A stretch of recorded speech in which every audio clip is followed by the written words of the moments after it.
So hello again, back to look at more of the guitar collection, and although I said I was going to do this decade by decade, I decided to put the 80s and 90s together into one video because Christy and I had two children in the late 80s and they were young in the 90s, so actually we didn't buy that many guitars during that period. But let's start way back in 81 before Christy and I got married, and this guitar here.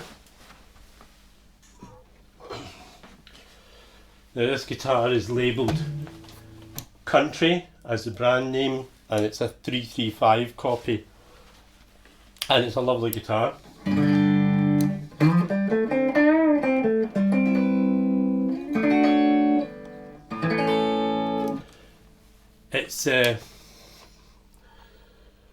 It's made in the Fuji Gen factory in Japan in maybe 79, 80 or 81. My brother Richard bought it in 81 and somehow I inherited it and it became part of the collection.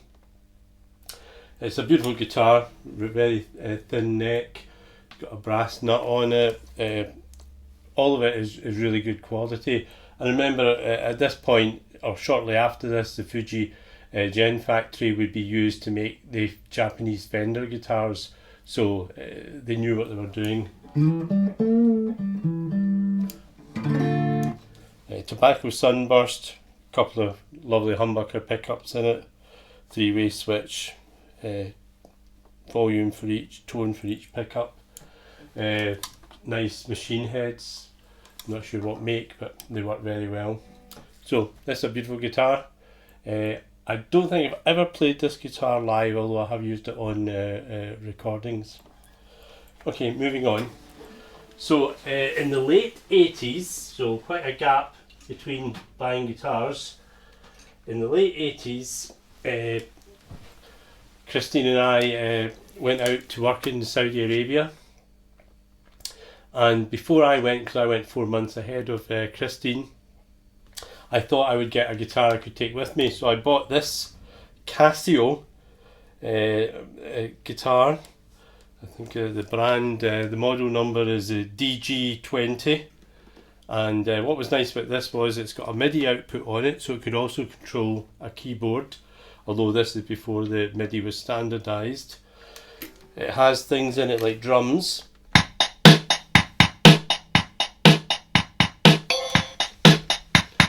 Very futuristic. So this would be about 89 that I bought this.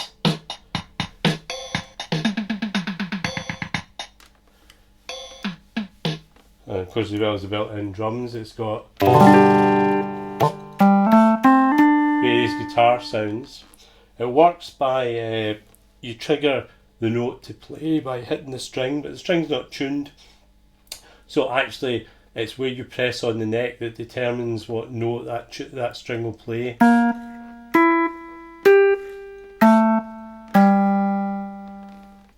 Works perfectly well. I used it quite a lot when we were in Saudi Arabia for concerts, and it worked terrifically.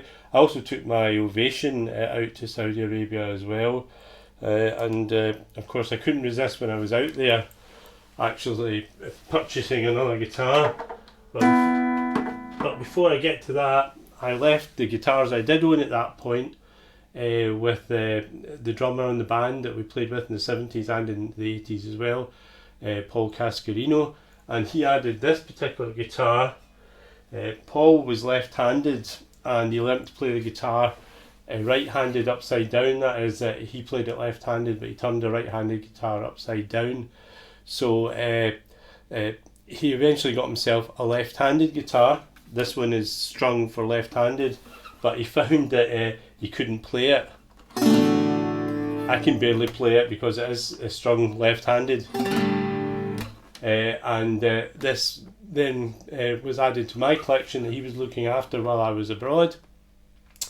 And when I came back, he said, "Oh, I can't play these left-handed guitars. I need to play a right-handed one upside down." So this ended up in the collection. It's a Suzuki guitar. It's a nice guitar. It doesn't get played I always thought it'd be good to have one in case a left-handed player turned up. The reality is they usually bring their own guitars when a left-handed player turns up. So the next guitar is one that I purchased in Saudi Arabia. And this is another, wait till I get a lead. This is another Casio guitar. And this is also a MIDI controller, and this was built in the same Fujigen factory as the first guitar that I showed you, round about 87 I think maybe these came out, maybe 88. Anyway, I purchased it maybe 91, 92. And the guitar is a beautiful guitar. And the MIDI works tremendously well. It's just a straight MIDI out on this guitar. It's the Casio, I think it's MG, what is it? Built MIDI guitar. I think it's MG520 is the model number.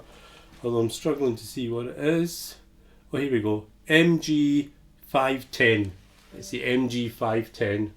And it's a beautiful guitar. I mean, Ibanez made their guitars in that factory at the time.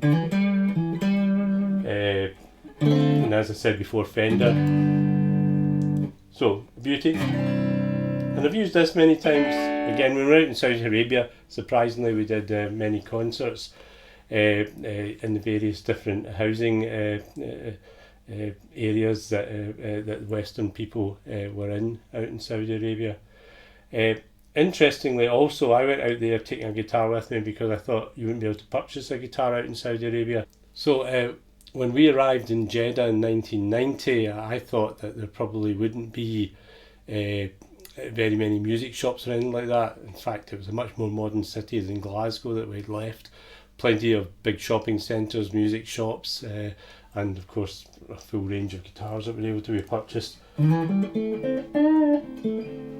This is a nice guitar, and again, whereas it's hard to put a price on the first guitar that I showed you made in Fujigen, I think £200 anyway, maybe more, and the Casio I think would probably be, I see them go between £150 and £200. The Suzuki one, it's a £100 guitar, I'm afraid. This one probably £300-400 I would imagine, and a lot more than I paid for it. I think I paid £170 for it. I paid I think £89 for the Casio DG20. Okay, so we're out in Saudi Arabia, and of course Christine decides, without any reference to me, to buy a guitar off someone who's been lending her this guitar to play in various concerts. And actually I realise now that that was probably the most expensive guitar that we'd ever bought up to that point. And it was this. I mean, she got a good price, don't get me wrong. She paid no more than the normal second-hand value, but these were difficult guitars to get then. This is the Ovation Pacemaker guitar with the electrics. This one dates from I think 81. She bought it second hand in 1992 I think it was, and she paid maybe I think $600 or something for it, which back then was a good price, and it's a beautiful guitar. This became her main guitar between 92 and probably, I don't know, 2014. And of course she played in various rock bands as well, and these Ovation guitars are great for when you're playing in a loud band because of the built-in electrics. So this one's a beauty. The Pacemaker, Brian May's favourite 12-string, Jimmy Page uses one, and various other people have used them. So lovely guitar. So the last guitar from the 80s and 90s is a guitar that dates from the early 70s, And this is a guitar that we now have in the collection. Another 12 string. It's an Echo Ranger 12. These are beautiful guitars. They're built like a tank. It's actually a bolt-on neck, as you can see at the back. Tremendous sound. I added the pickup in the early 2000s, I think, or maybe it was later than that. I don't know, in fact, much later than that the pickup was added. I think I put it on because this actually belonged to Christine's brother Tom, who sadly passed away a few years ago, and him and his wife Pat actually came out to Saudi Arabia and worked out there at the same time Christine and I worked out there with 2 young children. So it was a tremendous thing, and Tom played guitar, took part in a lot of the concerts that we did out there. And this guitar I think he got when he moved on to work in Bahrain. So we inherited it a little while ago, and it's a beauty. So between the 80s and the 90s, that's the 1, 2, 3, 4, 5, 6 guitars that we probably acquired, and they've all been in the collection ever since. Next, we'll move on to starting to buy guitars in the 2000s, between 2000 and 2010. And of course, you've seen if I've got 53 guitars in the collection, which we've got.